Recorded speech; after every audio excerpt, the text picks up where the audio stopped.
በስመ አብ ወወልድ ወመንፈስ ቅዱስ አሐዱ አምላክ አሜን። የጽሞና ጊዜ። ጌታዬ ሆይ ከራሴ ጋር ብቻዬን የምሆንበት ሰዓት በእርግጥም የተቀደሰ ሰዓት ነው። ብቻዬን በምሆንበት ጊዜ ባላይህም አንተ ከኔ ጋር ስለሆንክ እኔም ካንተ ጋር እሆናለሁ። ይህ እንግዳ ነገር አይደለም። አንተ በዓለም ሳለህ ዓለም ግን አላወቀህም። በዚህ ዓለም ሳለሁ ትልቁ ኃጢአቴ ብቸኝነቴን መጥላቴ ነው። ብቻዬን ከራሴ ጋር የምቀመጥበት ጊዜ አልነበረኝም። ከራሴ ጋር ወይም ከአንተ ጋር እንዲሆን የተሰጠኝን አማራጭ አልተጠቀምኩበትም። አወይ አለማወቄ! ከራሴ ጋር ብቻዬን መቀመጤ ስንፍና ስለሆነብኝ ትርፍ ጊዜን ለማሳለፍ አዲስ ነገርን ተመኘው።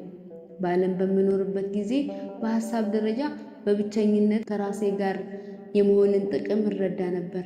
በተግባር ግን ቦታ አልሰጠሁትም። ይልቁንም ዲያብሎስ ትርፍ ጊዜ እንዳይኖረኝ ያብከነክነኛል። ስለዚህ ጌታዬ ሆይ በውስጥ ያለውን የተሰወረ እንኳ አላወቅኩም፣ ያውም አንተን። ብቻዬን ብዙ ጊዜ በምቀመጥበት ጊዜ በውስጥ ያለኸው አንተ በግልጽ ትመጣብኛለህ። እኔም ለብዙ ሰዓት አንተን ለመሸሽ ብቸኝነቴን እጠላዋለሁ። በእርግጥ ካንተ የማስቀድማቸው ብዙ ነገሮች ነበሩ። ይኸውም አስቀድሜ አባቴን ልቀብር፣ እርሻዬን ልጎበኝና በሬዎቼን እፈትን ዘንድ ወድ ነበር። ነገር ግን በስተመጨረሻ ጌታ ሆይ አንድ ቀን የጽሞና ጊዜ ወስጄ ለብቻዬ ተቀምጬ ሳለሁ በውስጤ የተሰወረውን ዕንቁ አንተን አገኘሁ። ከዚያም ያለኝን ሁሉ ሸጬ ያንን ዕንቁ ገዛሁት። ያም ዕንቁ አንተ ነህ።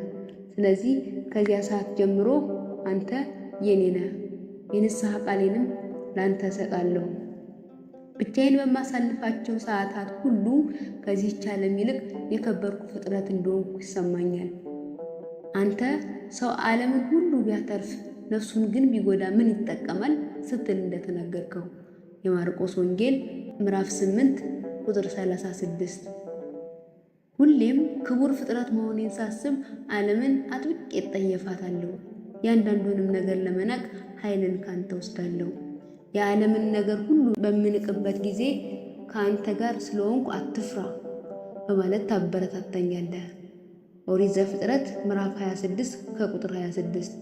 ከራሴ ጋር ብቻዬን በመሆንበት ጊዜ ውስጡን ስረዳና በውስጡ ያለውን እንግዳ ነገር ስመለከት በውስጡ ያለውን ቅድስና ላረከስ ተዳፈርኩ።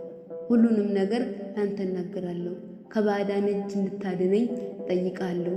ጊዜው በፍጥነት እያለፈ ነው። አሁንም የምነግር ብዙ ነገር አለኝ፣ ለእኔም የምለው አለኝ። ስለዚህ ከሌሎች የማገኘው መጽናናት በእኔ ዘንድ ዋጋው ጥቂት ነው። በህብረትና በማህበር ደስታንና ተድላን ማፈራረቅ አልሻም። ይልቁንም በብቸኝነት በገለልተኝነትና በጽሞና ጊዜ መጽናናትን አገኛለሁ። በዚህ ጊዜ አንተ ከኔ ጋር ነህና ይህን ብቸኝነት እንደ ብቸኝነት አልቆጥረውም። ብቻዬን በጽሞና በምቀመጥበት ጊዜ የእኔን ትክክለኛነት አገኛለሁ። በፊትህም አመድና ትቢያ መሆኔን አረጋግጣለሁ። ስለዚህ ራሴን ባዶ አደርጋለሁ። የዓለምን ክብር እኔነቴን ሊቀይር የማይችል የውሸት ገጽታ እንዳለው ይሰማኛል። ብቻዬን ስቀመጥና ምን ያህል ደካማ እንደሆንኩ ሳስብ ከአንተ ውጪ ምንም ነገር ማድረግ አለመቻሌን በመገንዘብ ወደ አንተ በፍጥነት እገሰግሳለሁ። ዕለት ዕለት ወደ አንተ ግስጋሴ አንተ እንድትገለጽልኝና መጠጊያዬ እንድትሆነኝ ነው። ይህ እጅግ እንድወድህና ከሰዎች ጋር ከመሆን ይልቅ ከአንተ ጋር መሆንን እንድመርጥ ያደርገኛል። በእያንዳንዱ ጊዜ ስለ አንተ አዲስ ነገር አገኛለሁ። በዚህም ነፍሴ ወደ አንተ ይበልጥ እየቀረበች ትመጣለች። እባክህ ጌታ ሆይ ሰዎችን እንድተውና ራሴን ካንተ ጋር አንድ እንዳደርግ፣ ራሴን እንድረሳና ሐሳቤን ባንተ ላይ እንዳደርግ እርዳኝ። ይህ ለእኔ እጅግ መልካም ነውና። ወስብሐት ለእግዚአብሔር ወለወላዲቱ ድንግል ወለመስቀሉ ክቡር። ይቆየን።